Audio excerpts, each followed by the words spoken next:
Hello, hello, how's it going everybody? This is a vlog about my off-road Camaro that I've been driving for the past 80,000 miles to rallycross events, on trails, and taking car camping. We're going to look at the car, look at the modifications I've made, few as there are, and look at what's up next for the car. So let's get started. This is a 2019 Chevy Camaro. By some happy accident, I found that a certain size of off-road tire actually fits on this car. So I got all-terrains, tried out rallycross events, took the car on trails, and it's been so surprisingly competent in that space. I would chalk it up to the fact that this car has good suspension travel, and it fits those big off-road tires without even needing to lift the car. More about this car: it's got the 6-speed manual gearbox and a limited slip differential in the back.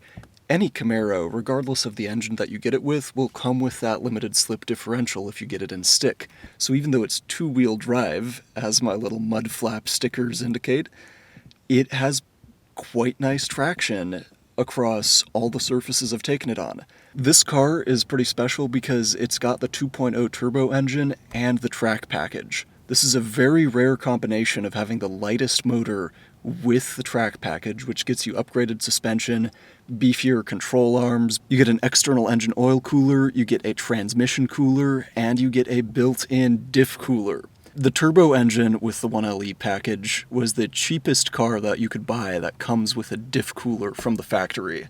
This big beefy skid plate to protect your oil pan built into that front subframe, and that's just ridiculously well set up for off-roading, despite it being a car that was never designed to go off-road in the first place.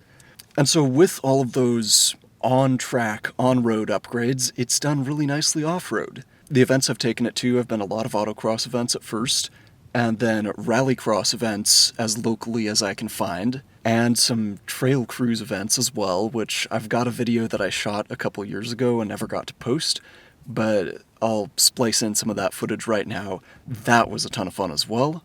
In my ownership of this car, over 80,000 miles, it's had zero problems. I've also discovered you can actually set this car up to camp in it. I've slept in this car between multiple day events. Car camping in it is actually super comfy once you get everything set up, folding down the bench.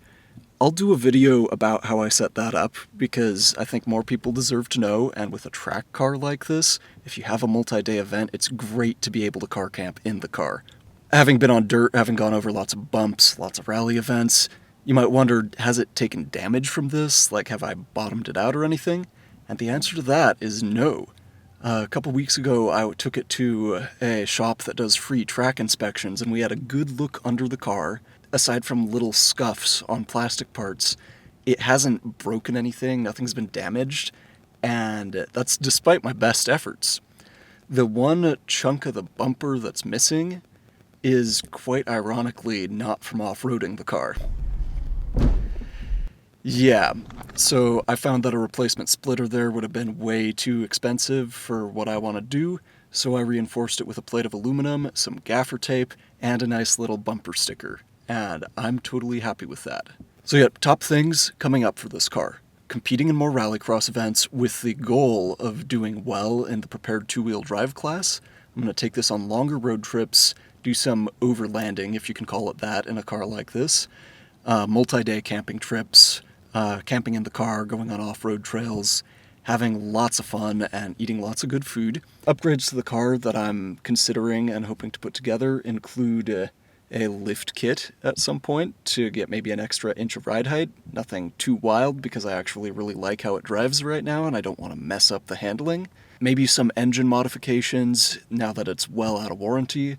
The big one is actually me, because when I drive at rallycross events, my skill level maneuvering this longer car that has a turbocharged engine and two-wheel drive, my skill there is actually the thing that's going to improve my times the best.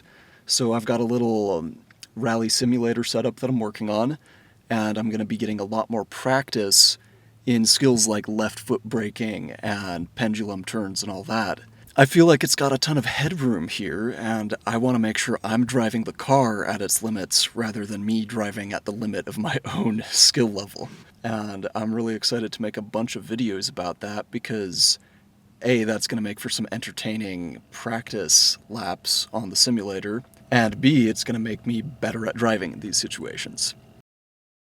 Oh, forgot to mention, it's race week. So this weekend, 5 days from now, I'm heading back up to another rallycross event, and I'm going to show you all what the process of getting ready for that and competing entails. Yeah, this will be fun.